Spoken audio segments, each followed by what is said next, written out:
북한에 이제 외국인들이 자주 방문해요. 그리고 한국에서도 이제 북한을 가게 되는데, 북한이 자랑하는 기관들의 대부분 보게 되면 교육기관이에요. 그것도 영재 교육기관입니다. 그런데 이제 영재 교육기관에서도 대부분 반드시, 그러니까 상당히 많이 가는 기관 중에 하나가 바로 여기 나와 있는 만경대 학생소년궁전입니다. 이 화면의 중앙에 뭐라고 써 있죠?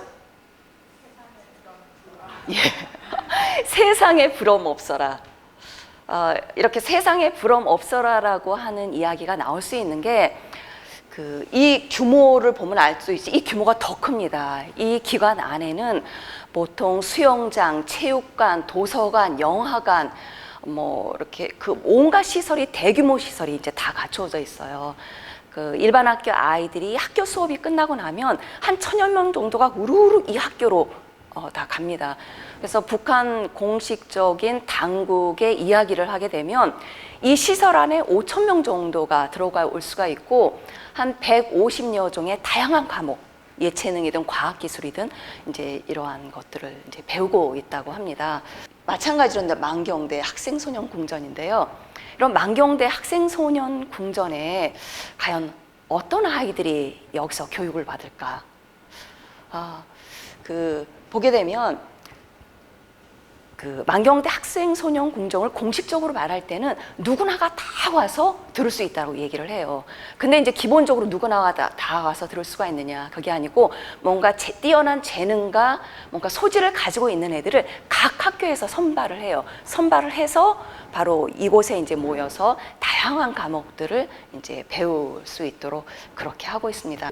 제가 이제 친구들한테 이제 물어봤어요. 학생소년궁전을 가느냐. 그래서 아까 세상에 부러움 없어라라고 해서 북한에 있는 청소년들이 다 갈 것 같지만, 그래도 이제 기본적으로 뛰어난 실력과 재능이 있어야 이것을 이제 활용을 할 수가 있고, 그리고 이제 이 학생소년궁전에서 공부를 하다가 이 중에서도 뛰어난 아이들이 나와요. 그럼 그 아이들이 영재로 선발이 돼서 이제 계속 이제 그 지도를 받고 영재로서 이제 주목을 받게 되는 것이죠.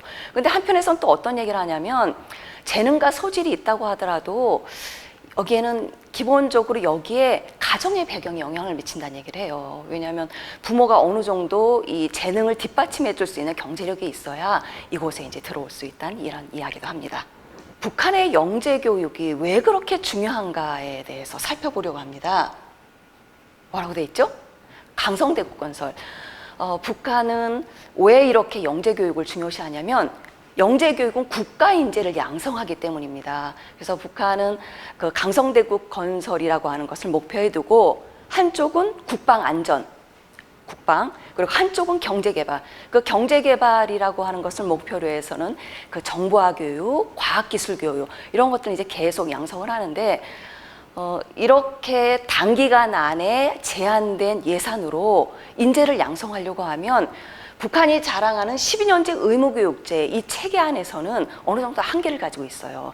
그렇기 때문에 별도의 이 수제교육 체계, 북한에서는 영재교육이란 용어를 안 쓰고 수제교육이라고 해요. 그래서 수제교육 체계를 만들어서 여기서 학생들을 양성을 하고 있고, 이게 일정한 체계를 갖추고 있어서 유치원, 소학교, 그리고 중학교, 이렇게 해서 쭉 체계를 가지고 이루어지고 있습니다. 여기까지 해서 혹시 뭐 질문 있으신 분이 있어요? 예. 뭐 영화 빌리 엘리어트 같은 걸 보면 이제 탄광촌에 사는 아이가 재능이 뛰어나서 뭐 런던에 있는 아트 스쿨에 가게 된다든지 이런 이야기가 있잖아요. 그런 것처럼 약간 북한에서도 소위 말해 개천에서 용나는 그런 경우들이 있는지, 만약에 그런 아이들이 있다면 그걸 국가적 차원에서 어떤 경제적 지원을 해주거나 뭐 이런 것들이 구성되어 있는지, 그런 것들이 좀 궁금하더라고요.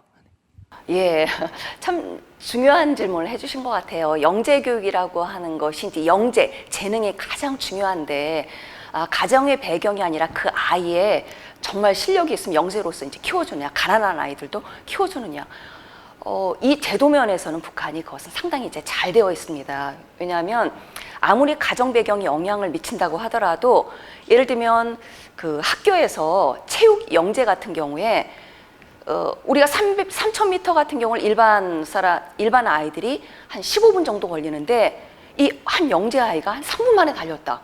그럼 이건 누구나 알 수 있도록 얘는 이제 그 영재로 할 수밖에 없는 거죠. 그래서 이렇게 영재로 이렇게 눈에 들게 되면 이 아이는 학교 차원에서 경쟁하고 좀 더 실력이 없으면 군단위 대회를 나가요. 그래서 그 다음 단계인 도단위, 전국 단위, 그리고 전국에서 또 1등이다. 그러면 국제대회에 나가서 이렇게 상을 받도록 이렇게 하고, 그리고 이 초등학교든 중학교 단가든 이렇게 영재라고 이렇게 발탁이 되게 되면 별도의 학교가 있습니다. 그래서 예를 들면 이제 체육의 경우에는 체육학교, 그리고 예술의 경우는 음악학교든 예술학교든 이제 이 학교에 가서 아이들이 기숙사 생활을 하니까, 그리고 이제 학교에서 장학금도 주고 이 아이의 어떤 생활비, 그리고 이 교육에 필요한 모든 물자를 국가에서 공급을 하면서 키워가는 제도가 마련되어 있습니다.